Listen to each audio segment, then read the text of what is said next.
Senhor Deus, nosso Pai de infinito amor e bondade, Jesus, o Mestre querido, nosso amigo incondicional, nosso irmão maior, aos mentores do movimento espírita petropolitano, a nossa gratidão por aqui estarmos reunidos, tentando cada vez mais aprender um pouco mais essas obras que André Luiz deixou para todos nós, obras ricas em conhecimentos, em verdades que nos despertam, que nos ampliam os horizontes da vida espiritual, que nos ajudam, Senhor, nessa evolução que tanto nós precisamos realizar.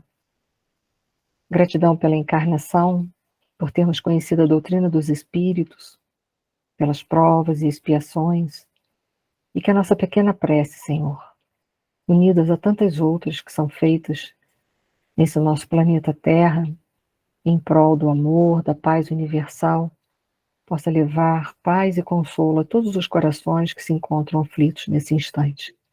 E por todos aqueles também que passam pelos nossos pensamentos e que são motivos das nossas preocupações.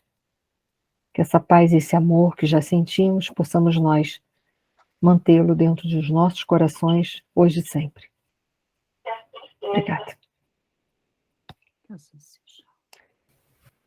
Boa noite a todos que estão chegando aí devagar. Vocês vão chegando devagarinho. Boa noite a todos. Boa noite. Boa noite, Maria, Lorena. Boa noite. Boa noite a todos. A Célia, a Marilza. A gente vai dar continuidade, a gente parou aqui na última aula, a gente está falando sobre a glândula pineal. E para se falar sobre ela, eu coloquei esses modelos de consciência conforme Kardec, que na época de Kardec ele não teve tempo de aprofundar, a gente tem que compreender isso. Ele deixou as bases para a gente, e que bom, já foi bastante coisa, mas pelo pouco tempo que ele esteve aqui entre nós, não dava tempo para aprofundar mais. Com certeza, se Kardec tivesse vivido mais anos, com certeza a gente teria muitas coisas mesmo, porque ele era um excelente pesquisador, era um homem de muita cultura, de muita profundidade, mas não deu tempo. Então, o modelo que ele deixou para a gente é esse. Nós somos espíritos, a consciência está no espírito, ela não está localizada no corpo físico, deixou o perispírito como a vestimenta do espírito, o corpo necessário para ele poder ter a relação entre os dois planos, o espiritual e o material, e o corpo físico quando a gente está encarnado, porque quando a gente não está desencarnado, nesse modelo, deixa eu aumentar aqui, nesse modelo de consciência, melhorou a voz, gente? Nesse modelo de consciência, a gente vai ser só o espírito que somos e o perispírito, que é o corpo espiritual. Estão dizendo que a minha voz está muito baixa. Está baixa, gente? Não? Pode ser o seu computador, Natasha, que tem que aumentar o som, tá? Pode ser isso. Ou então você tá tudo sai... bem, Enê. Então, Natasha, você sai e entra de novo, tá? Que às vezes é isso. Já o André Luiz, ele, através do Chico Xavier, ele dissecou bastante para a gente o mundo espiritual. Ele veio oferecer detalhes que Kardec não teve tempo de deixar para a gente. Não teve tempo. Então, ele não anulou em nada aquilo que Kardec deixou para a gente. Ele só complementou. E uma complementação que não anda na contramão, muito pelo contrário, soma.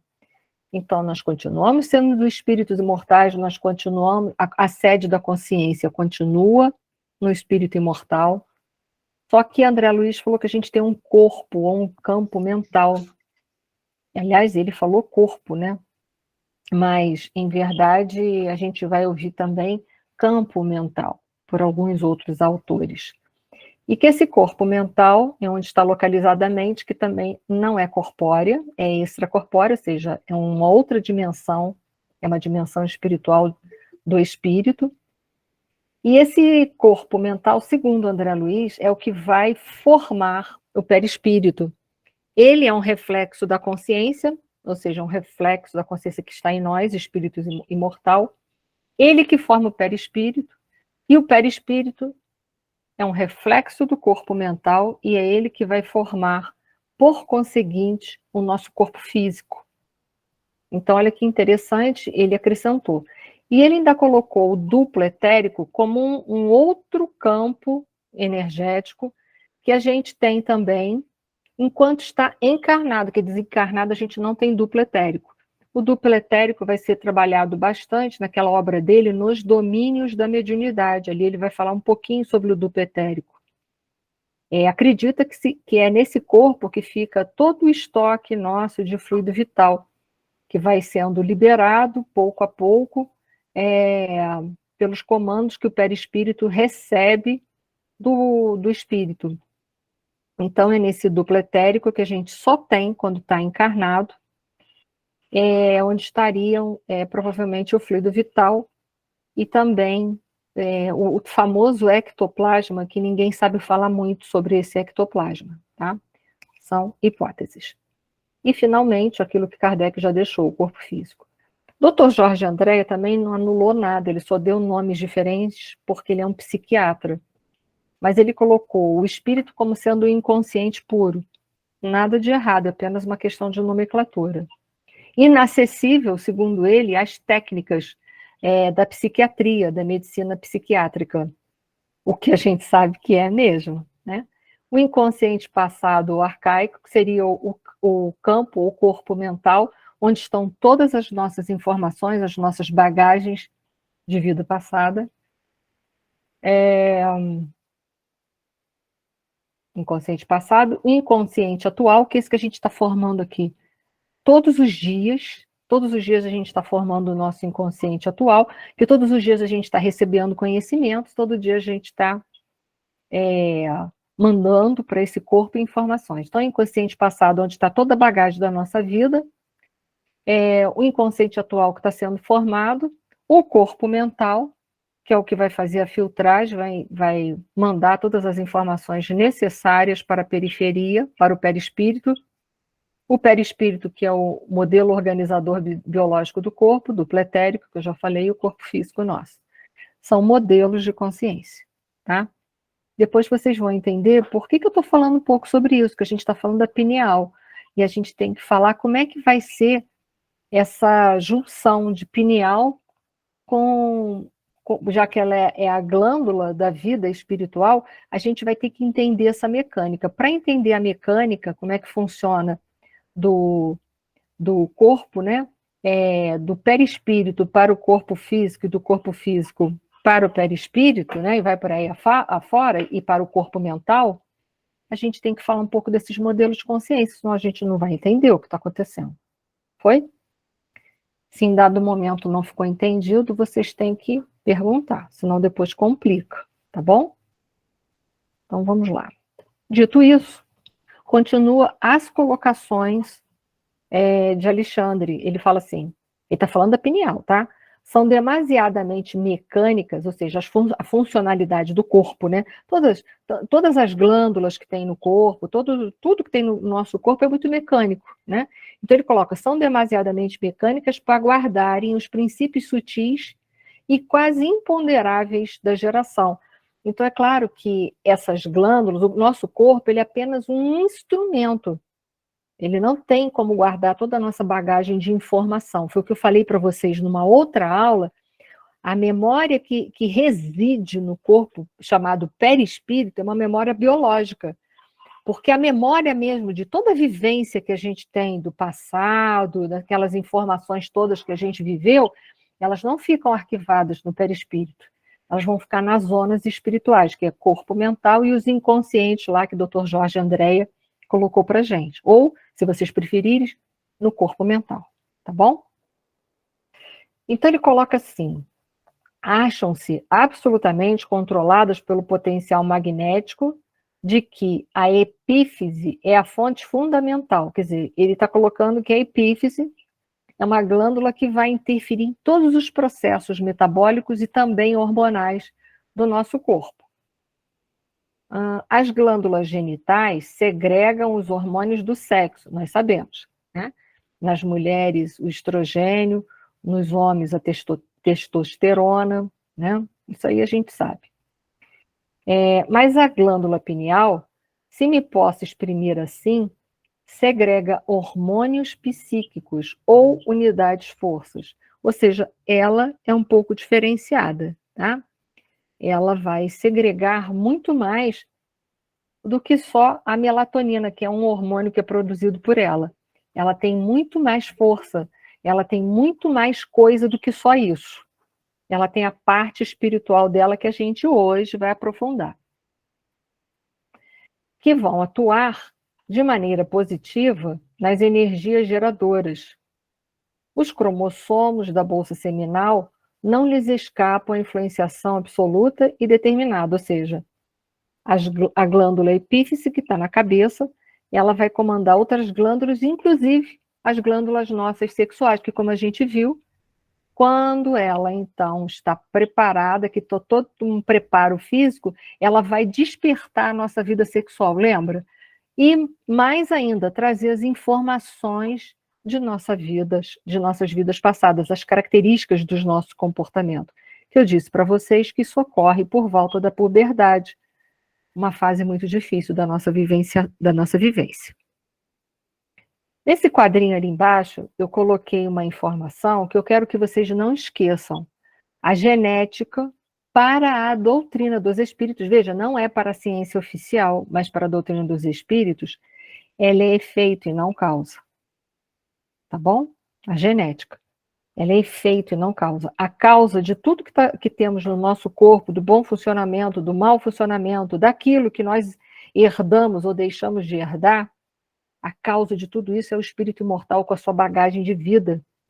Aquilo, o karma que ele traz das outras vidas. Karma positivo ou karma negativo. Então, a genética para nós, ela é só um efeito, porque a causa de tudo que está nos acontecendo, desse corpo ser bom ou ser um corpo enfermo, a causa disso tudo reside em nós, espíritos imortais. Ficou? Então, vamos supor, eu tenho um distúrbio sexual. Eu sou uma pessoa sexólatra, um exemplo. Isso não é porque eu tenho um distúrbio das glândulas que me faz ser uma pessoa sexólatra. Muito pelo contrário, é o meu comportamento desregrado de muitas vidas que faz com que hoje o meu corpo físico, as minhas glândulas não funcionem de forma harmoniosa, mas elas ficam funcionando de uma forma muito hiperativa. Ok? Foi para todos? É por isso que eu quero dizer a vocês, senão a gente vai achar que nós somos o que somos por causa do corpo físico, mas nós não somos. O corpo físico é o que é porque nós plasmamos ele. Se ele está bom ou se ele está ruim, o problema é nosso. Tá bom? Por isso que para a doutrina espírita muda o contexto.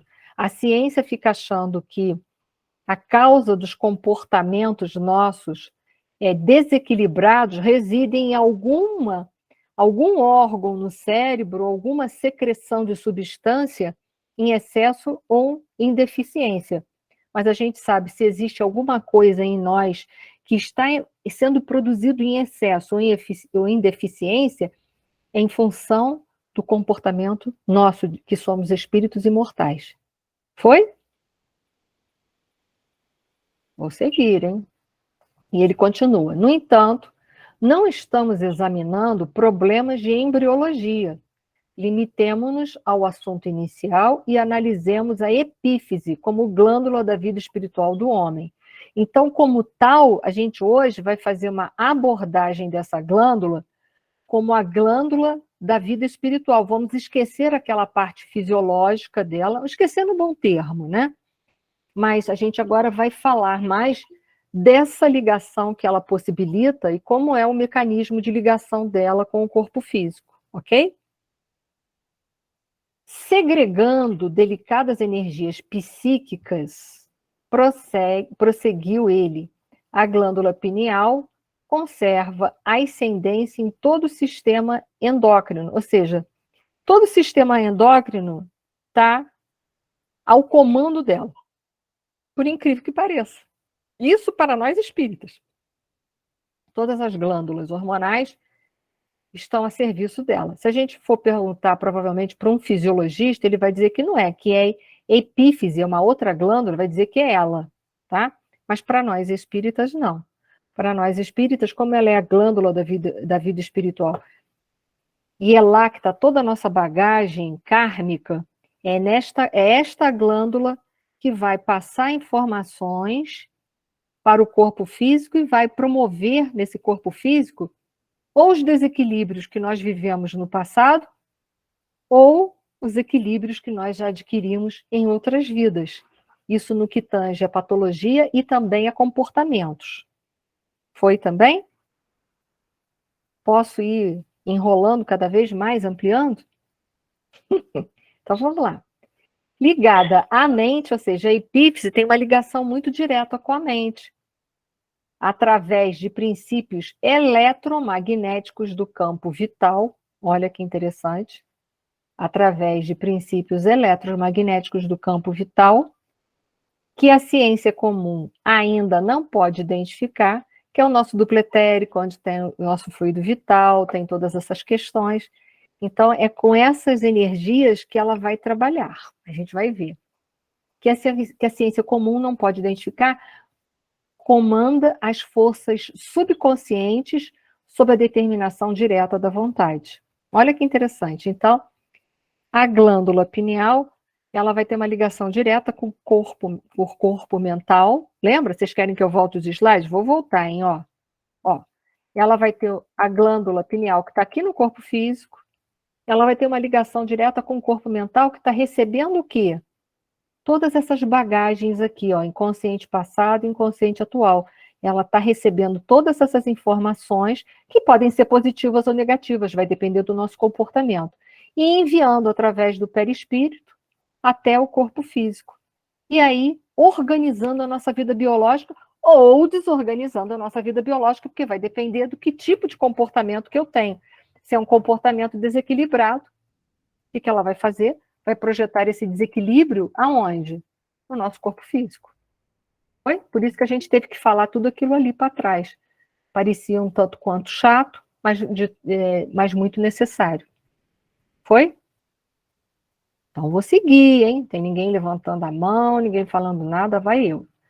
Então a gente fez aqui um esquema. O espírito somos nós que temos a consciência, porque a consciência é nossa. Não é uma coisa apartada do espírito. A consciência é nossa. Ele vai mandar vai mandar todas as suas vontades, todos os seus desejos, sei lá como é que eu posso colocar dessa forma, para a mente, onde na mente que produz o pensamento e expressa a vontade do espírito, vai mandar, por conseguinte, para o perispírito, e o perispírito, através dos chakras, vai enviar para o nosso corpo físico. Ok? Alguém que não pode ser a Márcia nem a Leida, não podem, porque já fazem aula comigo há muito tempo. Alguém se arriscaria a dizer para mim aonde é que se encontram os chakras? Aonde que ele nasce? Ele está só no corpo físico ou ele nasce no perispírito? Qual dessas duas que vocês acham? Pode chutar. No perispírito. Perispírito, muito bem. Perispírito, muito bem. Não pode ser essas duas, que essas duas fazem aula comigo há muito tempo, aí é fogo, não pode. Aí vocês têm que procurar, eu não posso dar uma informação para vocês sem dizer de onde eu tirei. Eu tirei isso do livro Evolução em Dois Mundos, no capítulo 2, que vai falar sobre os centros vitais. Lá, André Luiz vai estar informando para a gente que os chakras, eles estão situados no perispírito e se projetam, quando a gente está encarnado, eles se projetam para o corpo físico, ok? Só para vocês saberem. Então, vamos lá, vamos seguir? Então, o perispírito vai projetar essa informação que veio do espírito, ele vai projetar através dos chakras, no nosso caso, o coronário, que é esse que fica aqui em cima da cabeça, e é ele que faz a ligação com essa glândula chamada epífise, que nós estamos estudando, ok? Por exemplo, esse chakra que a gente tem aqui na frente, que é o frontal, ele faz ligação com uma outra glândula que a gente tem dentro do sistema nervoso, que chama-se hipófise. Mas o coronário, ele faz uma ligação com a epífise, que é a glândula da vida espiritual. Interessante, né? Então, as informações que eu, espírito, vou encaminhar para a minha mente, que é o meu corpo mental, onde são formados os pensamentos, e aonde, então, vai ser externada a minha vontade, que a vontade é do espírito, não é de corpo nenhum. O meu corpo não tem vontade própria. Aí vocês vão falar assim, mas tem, não tem, tem. Eu vou ter que dizer aonde que é a fonte. Vai lá no livro Céu e Inferno, leia o capítulo que fala a carne é fraca. Vocês vão ver que a carne não tem nada de fraqueza. Porque a carne, quem comanda a carne, quem comanda o corpo é o espírito. Então, a vontade, quem tem é o espírito. Então, a mente projeta a vontade do espírito para o perispírito através desses chakras, que são adaptadores de energias, ele vai projetar essas informações, inicialmente pelo chakra aqui coronário, vai fazer ligação com a nossa epífise, e aí a coisa flui. Foi? Não podem esquecer isso, que daqui para frente só complica, tá bom? Eni, Oi? desculpa. Pode o falar, livro não Céu sei o que e dizer. Inferno, capítulo o quê, hein? É um capítulo, eu não sei o número, mas é intitulado A Carne é Fraca. Carne fraca. Tá, obrigada. Isso, tá bom? Você vai ver que carne fraca não tem nada disso, é o espírito que é fraco. Com certeza. Está lá escrito, e ele ainda vai provar. Esse slide aí é só para relembrar. Oi. A Ana Lúcia Oi. quer falar. Desculpa, é que eu saí da tela para ir para o slide. Pode falar, Ana. Eli, quando você fala epífise e glândula pineal, é a mesma coisa? Epífise e pineal é. Mas hoje eu falei dessa glândula daqui, que é hipófise, mas epífise e pineal são sinônimos, são a mesma coisa, tá? Então É a mesma glândula, tem 2 nomes, tá bom? Entendi. Os chakras, vocês sabem que nós temos 7, né? 7 que se destacam em tamanho. É o coronário, frontal, laríngeo, cardíaco, esplênico, fica aqui do lado, tá? O gástrico, aqui embaixo, na boca, que a gente chama de boca do estômago, né? E os genésicos, são os principais, mas existem outros, tá bom? Cada chakra desse está ligado a uma parte do sistema nervoso e também uma parte dele está ligada ao sistema endócrino. Então, o coronário, qual é a glândula que ele está ligado? Ele está ligado à pineal. O frontal, qual é a glândula que ele está ligado? A hipófise. O laríngeo, qual é a glândula que ele está ligado? A tireoide e as paratireoides. O cardíaco está ligado ao timo, que é uma glândula que eles dizem que involui. Ao esplênico, o esplênico está ligado às supras renais. Ao gástrico, está ligado ao pâncreas, porque o pâncreas é um órgão misto. Uma parte dele é glândula e uma parte faz parte do sistema digestório ou digestivo. Hoje em dia não fala mais digestivo, não sei se vocês sabem, é digestório. Mas se vocês falarem digestivo, vocês têm todo o direito do universo, sabe? Porque vocês não são da área de saúde. Agora, eu é que não posso dar mancada de falar isso, por exemplo, vou no médico, doutor, meu sistema digestivo está uma droga. Não, meu sistema digestório não está bom. Tá? Aqui a Márcia colocou no chat para gente o livro Céu e Inferno, capítulo 7, A Carne é Fraca. Obrigada, Márcia. Então vamos lá. O genésico está ligado às gônadas. Gônadas é um nome genérico para dizer tanto os órgãos sexuais masculinos quanto femininos. Então, nas mulheres são os ovários, nos homens são os testículos, ok? Isso são gônadas. Isso é só para relembrar. Eni, Pode falar, antigamente era batata da perna, né? Hoje em dia, panturrilhas. Batata da perna sempre foi para vocês. Se eu não falo panturrilha, eu estou frita. E panturrilha é um conjunto de 3 músculos que vocês não sabem, mas eu tenho que saber, por exemplo. Mas aí vai, né? A complicação é grande. Vamos lá. Alguém levantou a mão? Pode falar, Zezé. Olha só. Só um minutinho, Edith. Oi, fala, Zezé. No meu caso, por exemplo, eu perdi a tireoide, eu não tenho tireoide, e não tenho uma paratireoide, que eu perdi na Sim. cirurgia, por causa de um nódulos, né? Sim. O que aconteceria se eu perdesse a pineal? Olha só, nós temos esses órgãos energéticos. Você não tem mais físico, mas energético você continua tendo, tá? Ah, tá. Só isso. É interessante isso, porque vocês sabem que a medicina chinesa, eu sou acupunturista, né? Na medicina chinesa a gente trabalha. Às vezes eu falo assim para o paciente, um exemplo. Ah, você tem um problema na vesícula biliar. Aí a pessoa fala, não tenho, não, já operei. Eu falei assim, você não tem mais a vesícula física, mas você tem a energética, eu vou trabalhar ela, porque ela não foi Eu nunca tinha trabalhada, eu preciso pensado trabalhar. nisso. É isso aí, tá? Então é interessante que isso para nós espíritas é assim, e para a medicina chinesa também é dessa forma. Então você continua tendo ela espiritual, tá? No corpo perispiritual você tem ela, tá? Então vamos lá. Isso aqui foi só um quadro para a gente relembrar e que os slides eu vou dar para vocês vão poder, né? Depois olhar e reolhar isso daí. Vamos continuar as considerações do Alexandre? As redes nervosas são, para vocês entenderem, são ligações de neurônios para neurônios, tá? Uma forma, assim, para a gente entender, tá? Porque lembra que eu botei numa aula aí que o neurônio era a célula que formava todo o sistema nervoso? Era uma coisinha assim, como é que eu posso dizer? Parecia um ovo estalado, com uns rabichinhos, aquele era o neurônio. Parece um ovo estalado, né? Mas é bonitinho. E ele que forma todo o nosso sistema nervoso, tá? Então ele fala assim, as redes nervosas constituem... Edith, desculpa, você tinha falado... O que você tinha falado? Eu até esqueci. Tá, vou botar o celular mais pertinho, tá? Obrigada. Nada. Vou aumentar aqui também. Então ele coloca assim, as redes nervosas constituem os fios telegráficos para ordens imediatas a todo o departamento celulares, que a gente vai ver como é que é isso, né? Que chega lá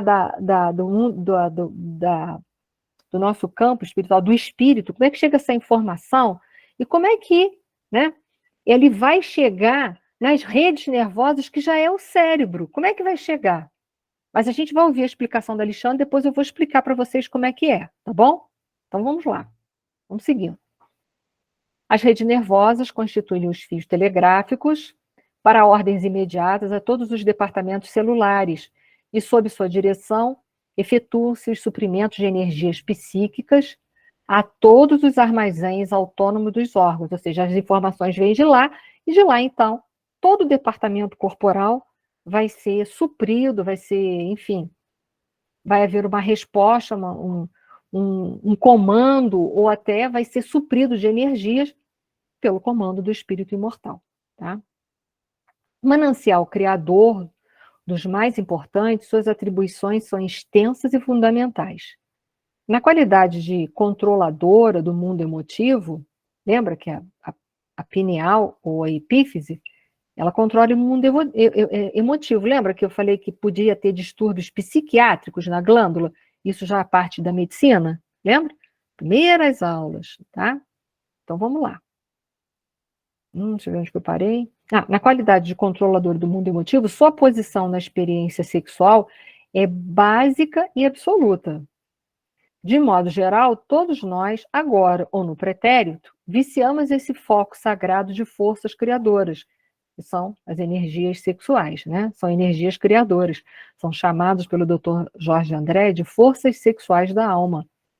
A gente acha que os órgãos reprodutores só produzem corpos de crianças, mas se a pessoa não casou e não quis ter filhos, então o que acontece? Ela fica com esse órgão hipotrofiado? Não, é utilizada essa força sexual dela, é utilizado para outra coisa. Pode ser utilizado, por exemplo, Chico Xavier se utilizou através da mediunidade para ajudar um monte de gente. Pode ser utilizado no campo artístico, no campo da música, de uma forma geral, nas artes, de uma forma geral. Enfim, a gente não vai adentrar nisso, mas pode. Todos nós agora no pretérito viciamos esse foco sagrado de forças criadoras, transformando-a num imã relaxado entre as sensações inferiores de natureza animal. Quantas existências temos despendido na canalização de nossas possibilidades espirituais para os campos mais baixos do prazer materialista? A gente, em muitas vidas, para a gente a única realidade era o mundo material. Então, a gente vivia plenamente para o mundo material e para os prazeres da vida material. Hoje a gente pode despertar, não é que a gente precisa viver sofrendo aqui, não. A gente pode viver uma vida de prazer material também, mas não o prazer desregrado, o prazer que te conduz, o prazer que te escraviza. Tudo aquilo que você não comanda, te comanda. Então, é isso, é nesse sentido que a gente tem que entender, né? A cabeça foi colocada no alto para comandar o que está embaixo, mas também não é para suplantar o que está embaixo, não é para isso. Não é para transformar pessoas em pessoas contidas. A vida é para a gente ser resolvido e não para ser contido, né? A vontade desequilibrada desregula o foco de nossas possibilidades criadoras, é verdade, né? Se eu estou regida pelos meus desejos, o que vai acontecer com toda a minha área sexual? Vai ficar subjugada a buscar prazeres físicos e tão somente isso. Então, eu poderia estar utilizando as forças sexuais da alma para muito mais do que só isso, e eu estou usando só para a questão física, enquanto eu poderia estar utilizando ela como uma energia criadora para ajudar o outro, para contribuir na sociedade, para uma série de coisas. E eu não estou fazendo isso. Daí procede a necessidade de regras morais para quem, de fato, se interesse pelas aquisições eternas nos domínios do espírito, para quem, de fato, ele coloca, né? Compreende agora as funções da epífise no crescimento mental do homem e no enriquecimento dos valores da alma? Indagou o Alexandre para ele. Opa, alguém me perguntando alguma coisa e eu fugi? Não, né? Não, então vamos lá, porque eu estava lá nos slides passando. Você pergunta se não seria mais interessante encerrar todas as experiências do sexo, colocações do André Luiz, né? Sepultar as possibilidades do renascimento carnal. Claro que não, né, gente? Olha os extremos, nem uma ponta nem a outra, né? Semelhante indagação, no entanto, é improcedente. Ninguém deve agir contra a lei, porque é da lei também, né? A procriação ou a utilização das forças sexuais a nível físico. Então, entenda, o problema é que a gente não está falando que é pecado, a gente está falando daquilo que nos governa e a gente não tem mais domínio sobre nós mesmos. É nisso que o prazer físico ele é ruim, quando ele domina toda a nossa vida. O uso respeitável, olha aí, o uso respeitável dos patrimônios da vida, a união enobrecedora, a aproximação digna, constitui programa de elevação. É, portanto, indispensável distinguir entre harmonia e desequilíbrio, evitando estacionamentos em desfiladeiros fatais. Então, vamos lá, né? Isso aqui a gente já falou, mas eu vou deixar nos slides para vocês, vou pular, porque isso aqui são repetecos, são resumo de tudo que ele falou que significa as glândulas, a glândula epífise, né? Bom, aqui nós vamos ler e vamos começar a explicar, que agora a gente vai entender o mecanismo, como é que ocorre a comunicação do espírito para o corpo físico. E aí a gente vai ter que falar da epífise. Então vamos lá, vamos falar um pouquinho mais da pineal agora, mas sobre um outro aspecto, como um órgão de comunicação com a quarta dimensão, ou com o nosso sexto sentido, que é a mediunidade. A glândula pineal é um órgão cronobiológico, um relógio interno. A pineal obedece aos chamados Zeitenbergs, não sei se é assim que se lê. Os elementos externos que regem a noção do tempo. Por exemplo, o Sol e a Lua são esse tipo de órgãos, né? Que influenciam a pineal, regendo o ciclo do sono e da vigília. Então, por isso que hoje, pessoas que têm insônia estão tomando melatonina, não tem? Alguns médicos receitando. Esse hormônio é produzido pela pineal. Complicado isso, né? Eu acho, um pouquinho complicado. Mas vamos lá, vamos seguir. Quando esta glândula secreta o hormônio melatonina. Portanto, é a melatonina que dá à pineal as propriedades de controlar o relógio biológico das mudanças relacionadas com o sono e a vigília, que é o estado de despertamento. A gente agora está em vigília, por exemplo. É isso que dá ao organismo a referência de horário e de tempo. Então, a glândula pineal regula essa questão, né, biológica de noite e dia dentro de nós, porque ela vai secretar à noite o hormônio melatonina para a gente poder entrar no processo do sono.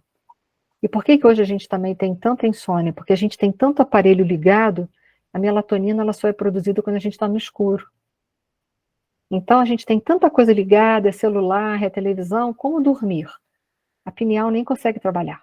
Não a parte dela, nem a parte dela fisiológica mesmo, automática, autômata, ela não consegue realizar. Por quê? Porque a gente tem tanta luz ao redor que é difícil. Ela vai produzir a melatonina à medida que escurece. Aí o que faz? A gente acende todas as luzes, liga todos os celulares e todas as televisões. Não há órgão que aguente, né, gente? Vamos lá. A dimensão espaço-tempo é a quarta dimensão. Eu não sei se vocês sabem, né, mas nós estamos dentro de 3 dimensões que a gente consegue entender, né? É altura, largura e profundidade. Isso a gente entende, não entende? O que é a quarta dimensão? Só um minutinho que eu tenho que arranjar uma folha aqui para vocês. Tem aqui. O que é a quarta dimensão? Você pega, né, a altura, a largura e a profundidade, e na quarta dimensão você representa por essa curvatura aqui. Isso aqui, simbolicamente, representa a quarta dimensão. O que é a quarta dimensão? Né? A quarta dimensão é chamada de tempo. É o espaço e o tempo. É a quarta dimensão. Por estar relacionada com a noção de tempo, a glândula pineal permite o contato com a quarta dimensão. E justamente porque ela não regula essa questão de sono e de vigília, então ela está relacionada ao tempo. É uma glândula de comunicação com a quarta dimensão. Então, além dela ser uma glândula que me faz entender e me leva para a quarta dimensão, ela vai representar a minha união com o sexto sentido. O sexto sentido é mediunidade. Pode falar, Marilúcia. Oi, Nia, você falou que para produzirmos melatonina tem que estar escuro. Tem. E eu te pergunto, e quem dorme com tudo claro, sem uma cortina, sem nada? É complicado. Com o tempo, essa regulação da pineal vai acabar não sendo feita adequadamente. E aí pode ser um dos fatores de insônia. Não é o único, mas pode ser mais um fator de insônia. Porque a gente está novamente desrespeitando um ciclo da natureza. Nós fazemos parte da vida biológica e da natureza. Você vê, o animal, quando está ao entardecer, ele procura o quê? Recolhimento. Nós não, nós procuramos... É a minha filha, não sou eu, porque eu tenho que fechar tudo. Eu também gosto. Se tiver um raiozinho, eu não consigo dormir. Mas a minha filha, na casa dela, não bota nem cortina. Tem gente E que não gosta. lá, quando eu vou para lá, é uma dificuldade. E você tem que levar aquele protetor, né? Mas eu uso direto. Para você poder dormir. Para poder dormir. Aí eu digo, Mariana, mas é muito claro, mas eu durmo. Algumas pessoas. A gente Ela hoje dorme bem agora, né? Quando ficar mais velha, vai ter problema. Pode ser que não. Pode ser que mais tarde tenha problema com sono. Porque dorme até sentada. Pois é, porque já está cansada, está no esgotamento, né? Não é um sono que consegue alcançar a profundidade, porque provavelmente não tem melatonina suficiente para interferir em outros sistemas e promover o sono, o relaxamento, né? O desprendimento. Então, vai começar o meu projeto agora. Vai explicando para ela que isso tem explicação, viu? Vou falar com ela. Essa era a minha preocupação. Obrigada, Eni. Nada. Essa deveria ser a preocupação de todos nós. À noite, por exemplo, eu como sou acupunturista, eu falei para vocês, eu sempre falo para meus pacientes, vocês fazem da vida de vocês o que vocês querem, mas à noite não é para ir para academia. Exercício é yang, é movimento, é dia. À noite é yin, é recolhimento, é momento de se fechar, de se acalmar, de se abrandar. A gente está inserido nessa civilização, está vivendo tudo aos avessos. Depois reclama que o corpo não funciona adequadamente, ainda diz que o corpo tem problema. Quem tem problema é a gente. Pode falar, Eduardo. Ni, nem a yoga deve ser feita à noite? Nada? De preferência, não. De preferência, você... A não ser que seja uma yoga que trabalhe mais respiração, não seja uma hatha yoga que vai fazer vários exercícios, mas trabalhe com técnicas mais voltadas para a meditação. Aí tudo bem, porque a meditação é recolhimento, é fechamento, mas aquela que é hatha yoga, que você faz trabalho de alongamento, de fortalecimento, esse eu não acho muito legal, não. Eu não sou professora de yoga, mas eu não acho muito legal, não. Ok, obrigado. Pode falar, Natasha, é isso? Isso. Boa noite. Boa noite, Natasha. Então, Eni, é muito complicado isso, porque você vê, a minha filha do meio está fazendo educação física. E as aulas estão à noite, entendeu? Ela trabalha durante o dia e estuda à noite. Então, assim, o mundo, acho que provoca isso também, né? Sim. A realidade de vida hoje provoca isso, né?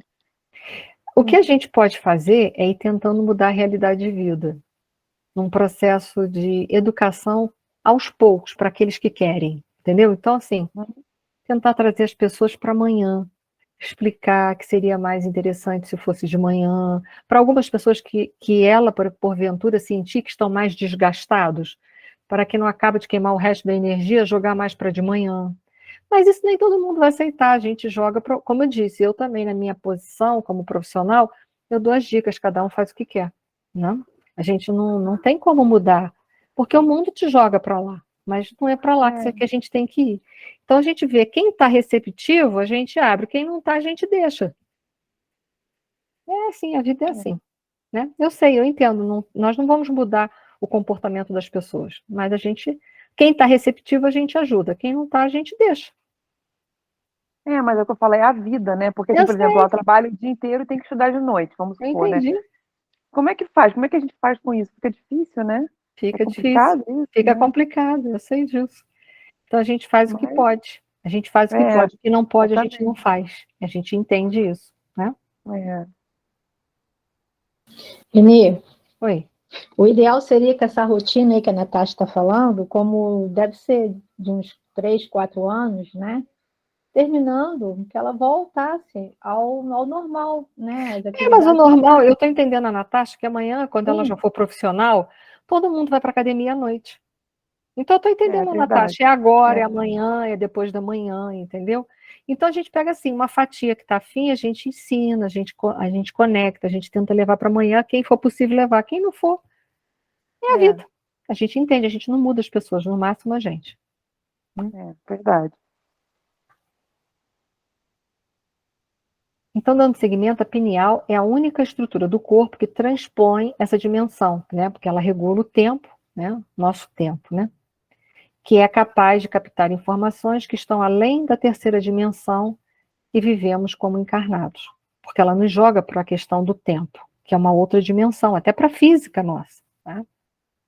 Isso está na revista, eu botei ali as referências, uma reportagem dada pelo psiquiatra Dr. Sérgio Felipe. Agora que a gente vai entrar no Sérgio Felipe, tá bom? A pineal funciona melhor no escuro. Olha aí, Mariluz, no escuro. E isto se deve porque os níveis de melatonina exibem ritmos mais altos à noite que de dia. Então, é na hora que ela aumenta a melatonina dela e a gente tem que começar, né, fechar para que essa melatonina venha e o ciclo do sono se faça. Isso é o fisiológico. Nós não estamos estragando a natureza, mas não é só a natureza de fora, não, a gente estraga a nossa também. Né? Como a pineal funciona melhor no escuro, recomenda-se, nas reuniões mediúnicas, olha aí, que se diminua a claridade, porque nós vamos precisar que a pineal esteja em pleno funcionamento. Nós não vamos precisar entrar em graus de... Ai, meu Deus, faltou a palavra. Em transe, em graus de transe na reunião mediúnica para poder dar comunicação, então vai precisar da melatonina, porque vai precisar do hormônio que te leve a um determinado tipo de grau de transe. Se você é médium, inconsciente, você vai precisar entrar no estado de inconsciência. Se você é semiconsciente, você precisa entrar no estado de semiconsciência. Então, quem regula isso aí, junto com outras áreas, é a pineal. Portanto, diminuir a claridade nas reuniões mediúnicas tem base científica, não é nenhuma invenção, ritual ou condicionamento.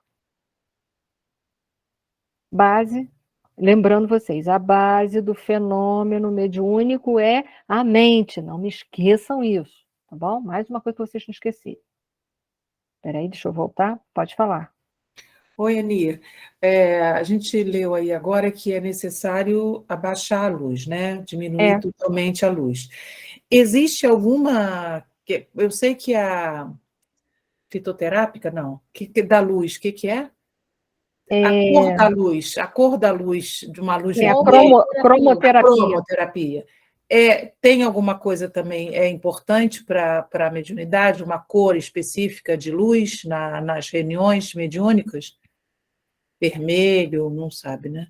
Não existe. Eu acho que, não sei se isso tem uma base exata, né? É. Porque a gente sabe, por exemplo, cada chakra, ele tem uma Tem uma vibração e tem uma cor. Isso aí. O vermelho é mais o chakra básico.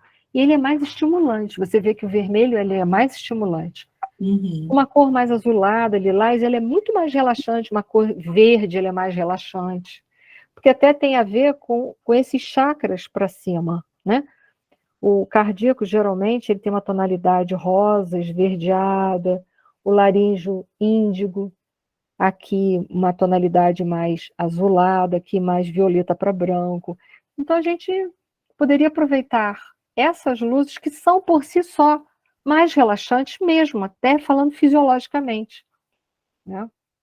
Poderia ser assim, eu acho que isso é válido, tá? Bem válido até.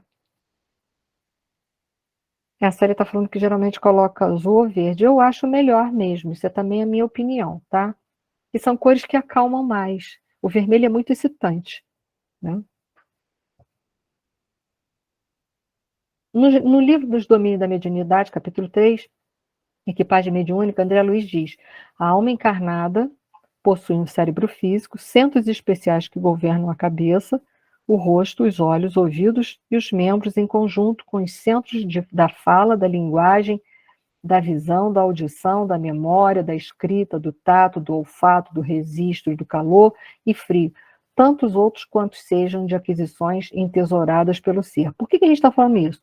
Numa hora de uma comunicação mediúnica, por exemplo, o espírito comunicante vai me utilizar-se do meu órgão da fala, mas também do meu centro nervoso, que está relacionado à fala. Então, aqui nesse quadrinho, vocês vão ver que cada área tem uma representação aqui, tem uma representação de uma função.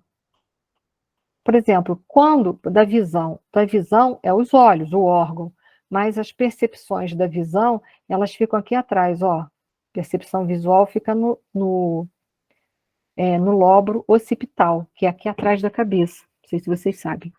Mas então, é só para dizer que essas estruturas físicas, elas têm que estar à disposição da mediunidade também, para a gente poder dizer, eu vejo, eu entendo, porque faz parte, ele é um instrumento, não é ele que dá as propriedades da mediunidade, mas ele é o instrumento da mediunidade. Só para relembrar. E aí a gente vai na fisiologia em si. Para que o organismo físico do médium consiga ter percepções espirituais, ou que seja comandado parcialmente pelo espírito comunicante, é necessário que a área do córtex, que é toda essa área aqui dentro, que está aqui dentro da nossa caixa craniana, em cima, nessa casca aqui em cima, toda que vem daqui até aqui atrás, uma casca, córtex cerebral responsável pelo comando dos órgãos, que irá ser utilizada, seja isolada momentaneamente. Foi o que eu falei para vocês. Olha o anterior, ó. Se é uma vidência, vai estar ligado à área da visão. Se está a audição, aqui, ó, tem um centro só da audição. Tem um centro só da fala, entendeu? Então, aqui é só para a gente entender que o cérebro é o instrumento, ele não é a mediunidade em si. A base da mediunidade é a mente, tá bom? Só para lembrar que vai precisar que o corpo nosso físico seja, de alguma forma, impressionado por essas vibrações eletromagnéticas que vêm lá do mundo espiritual. Então, vamos lá. E aí a gente vai chegar na epífise.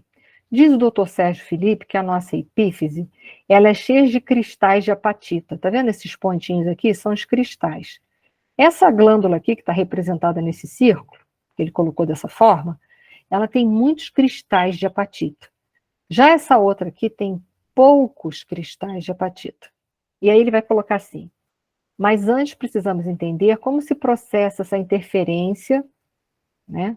Como que consegue a espiritualidade, através da epífise, interferir nessas áreas cerebrais para produzir a comunicação no nosso plano. Então ele coloca assim: Mas antes precisamos entender como se processa essa interferência ou inibição momentânea. Vejamos, cristais de apatita estão na periferia da glândula pineal, formando uma espécie de campo de captação magnética.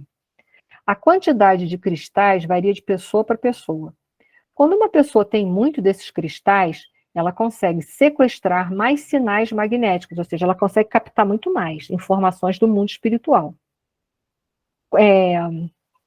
Quanto maior a quantidade de cristais, maior é o campo magnético e, com isso, a pessoa fica com suas percepções mediúnicas mais acentuadas. Quando uma pessoa tem pouco desses cristais, ela consegue sequestrar menos sinais magnéticos. Quanto menor a quantidade de cristais, menor é o campo magnético e, com isso, a pessoa fica com suas percepções mediúnicas menos acentuadas. Que bom, a gente agora começa a entender uma coisa, o médio ostensivo do médio que não é ostensivo, porque médio todos nós somos, não somos? Então, ele já começou a fazer uma pesquisa dentro desse conceito. Então, vamos lá? Vamos seguir. Até aí tá para todo mundo? Que agora eu só vou cada vez tornando a coisa mais complicada. Quando esses sinais chegam num cristal, ele é repelido e rebatido pelos outros cristais, formando assim campo magnético. Vou explicar. Esses indivíduos, então, apresentam maior facilidade nos fenômenos de psicofonia, psicografia, vidência. Quando a pessoa tem muita facilidade de desdobramento, ela apresenta bem menos cristais na pineal. Então, uma outra característica para quem tem poucos cristais na pineal, mas possa, porventura, ter uma mediunidade acentuada, é que ela pode ser um médium de desdobramento, como, por exemplo, a psicofonia sonambúlica. O médium sai bastante do corpo e passa a comunicação. Só quero que vocês entendam isso. Quanto à complexidade, não vou explicar isso agora, que seria muita informação no momento só. Tá? Então, esses cristais, eles têm por finalidade fazer a captação da energia eletromagnética que é produzida lá no campo mental. Não é onde são formados os pensamentos? Os pensamentos são energias eletromagnéticas. Então, quando o espírito ele dá um comando, o campo mental vai formar um pensamento, ou seja, um pensamento é formado por energia eletromagnética, que é direcionado do perispírito, através dos chakras, para a pineal. Se a pineal tem muitos cristais de apatita, ele é um grande receptor dessa energia eletromagnética, ok? Posso continuar tornando complexa? Quem levantou a mão, por favor, pode falar, Rodrigo. Boa noite, Eni. Boa noite, Rodrigo. O Chico, ele foi o médium mais completo. Ele tinha uma mediunidade bem ostensiva, ele era de desdobramento, psicofonia. Desdobramento, evidência, né? E aí eu estou imaginando aqui como seria, né, a epífise dele, porque aqui tem indivíduos que têm a facilidade para ter psicofonia, psicografia e evidência, né? E dependendo, um tem mais cristais e o outro tem menos. Era assim, eles se rearranjavam ali? Olha só, ao que eu entendo, o médium Chico Xavier era um médium de desdobramento. Se ele era um médium de desdobramento, ele poderia ter todas essas faculdades que você acabou de colocar aqui, só que ele se desdobra para produzir. Tanto é que a psicografia dele era mecânica, lembra? Totalmente inconsciente. Ele só ia tomar conhecimento posteriormente da comunicação. Provavelmente a glândula dele, não posso afirmar, dizer que isso é uma verdade absoluta, porque eu nunca vi a glândula dele, mas talvez a dele seja essa que tenha poucos cristais de apatita, tá bom? Porque ele era médio de desdobramento, ele tinha mediunidade ostensiva, mas ele desdobrava para produzir os fenômenos. Entendi. Tá bom? Tá.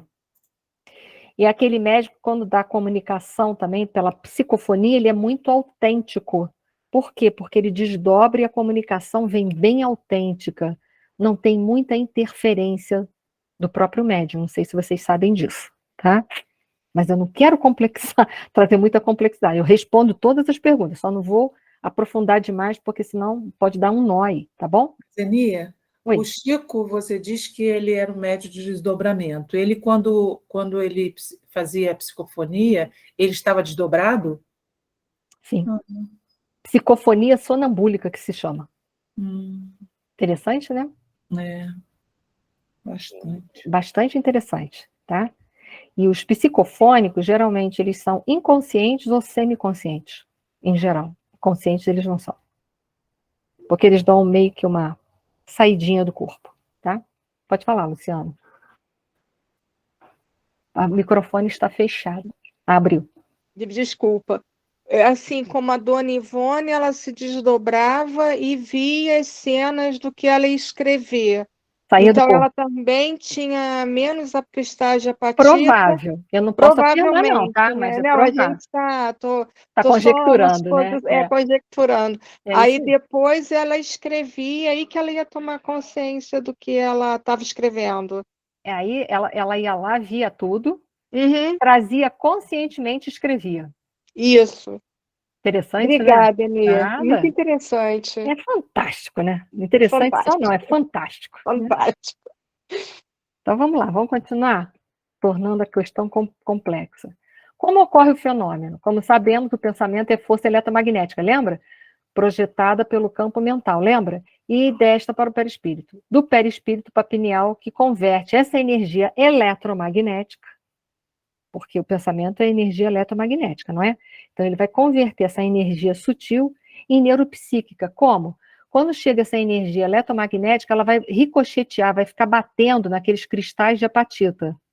No que ela bate, ela sensibiliza esses cristais, não é? Ela vai sensibilizando, porque eu vou batendo, tá vendo? Eu nem estou fazendo com o mouse. Vai sensibilizar a glândula. Naquele instante, vai secretar, vai secretar hormônios, e aí que a energia eletromagnética é convertida em neuroquímica, que é algo material, é neuro e é química, vamos supor, substância. Ela ricocheteia aqui, nisso ela vai fazer sinapses que vão produzir uma liberação neuroquímica para a corrente sanguínea. Ou seja, a energia eletromagnética bate, vai ricocheteando, vai sensibilizando esses cristais. Esses cristais, por essa ação da energia eletromagnética, são sensibilizados e fazem e secretam, né, neurotransmissores que vão, portanto, cada neurotransmissor que essa glândula secretar, ela vai enviar para determinadas estruturas. Vamos supor, a comunicação é psicofônica, né? Vai falar pelo médium, um exemplo, vai falar, né? Então, vai enviar uma informação para o campo da fala lá dentro no meu cérebro, para que esse cérebro, então, possa externar aquilo que o espírito está querendo dizer. Foi, gente? Ou não? Vou seguir. Acho que acabou, tá? Está faltando 2 minutos, ainda vou ler isso aí. Para que o organismo físico do médium consiga ter percepções espirituais, ou que seja comandado parcialmente pelo espírito comunicante, eu repeti, né?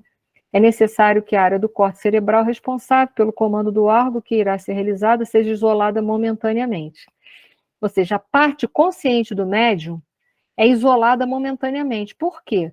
Porque não pode haver muita interferência do médium. Se houver muita interferência, é o que nós chamamos de animismo. Então, vai haver uma interferência, mas não pode ter tanto. Então, isso também é comandado nesse momento aí. Finalizando, só peço a vocês mais 1 minuto. Segundo André Luiz, a base da mediunidade é a mente. Como sabemos, os pensamentos são formados na mente. Isso está lá em Pensamento e Vida, de Emmanuel, capítulo 1, 2, 3, para quem quiser confirmar. Bem como os pensamentos, é uma força eletromagnética. O campo mental também é quem dá estrutura e forma ao perispírito. O perispírito é um órgão sensitivo do espírito, ou seja, ele capta e, ao mesmo tempo, ele externa, né, a vontade do espírito, por meio do qual este percebe coisas espirituais que escapam aos sentidos corpóreos. Está na Gênesis. Portanto, os processos iniciam-se na mente, que projeta o pensamento do espírito para o perispírito, e este projeta para a pineal, que converte essa energia, que é sutil, é eletromagnética, que é o pensamento, em energia neuroquímica. Quando ele bate naqueles cristais, ele estimula aqueles cristais que vão liberar neurotransmissores, que influenciará as áreas cerebrais relacionadas ao fenômeno mediúnico. Foi? Aí está. Tá? O que seria a mediunidade? A mediunidade é uma faculdade de percepção sensorial.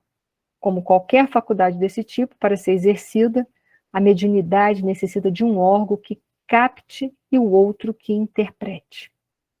A nossa hipótese é de que a glândula pineal é um órgão sensorial da mediunidade, como um telefone celular, que capta as ondas do aspecto eletromagnético que vem das dimensões espirituais, essas ondas, né? E o lobo frontal faz o juízo crítico da mensagem, auxiliado pelas demais áreas encefálicas. E assim vai acontecer as informações. Só vou acabar de ler isso aqui e acabou, tá? O cérebro está como um embrião ligado ao coração. Não existe raciocínio sem emoção. Somente a capacidade de amar constrói a verdadeira identidade das pessoas. Somente após a união definitiva entre a ciência e a espiritualidade, a humanidade poderá encontrar a paz e o amor. São colocações do Dr. Sérgio Felipe. Na próxima aula, eu vou falar esse mecanismo rapidinho de novo, tá bom? Só para ficar, tá? Porque a gente acabou aqui. Pode falar, Luciana? Não? Não era nada? Então tá bom. Então eu vou pedir para que a Leida faça a nossa prece final e na próxima aula eu vou falar desse mecanismo de novo e vocês vão me fazer as perguntas que ficarem dúvidas em relação a isso, tá bom? E vou liberar hoje, ainda mesmo hoje, o slide para vocês poderem ler. Pode fazer, Leida, por favor.